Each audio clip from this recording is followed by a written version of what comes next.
ఆ కాలమున యెరికో వారు ఇజ్రాయేలీయుల భయం చేత ఎవడనూ వెలుపలికి లోపలికి రాకుండా యెరికో పట్టణం ద్వారమును గట్టిగా మూసివేసెను.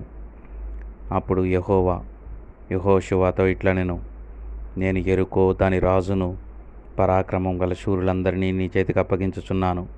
కాబట్టి మీరందరూ యుద్ధ సన్నద్ధులై పట్టణమును ఆవరించి ఒక మారు దాని చుట్టూ తిరగవలెను. అలా 6 దినములు చేయవలెను. 7వ దినమున యాజకులు పొట్టేళ్ల కొమ్మును బోరలను ఊదగా వారు మీ ముందర నడవవలెను. 7వ దినమున మీరు 7 మార్లు పట్టణము చుట్టూ తిరుగుచుండగా యాజకులు బోరలు ఊదవలెను.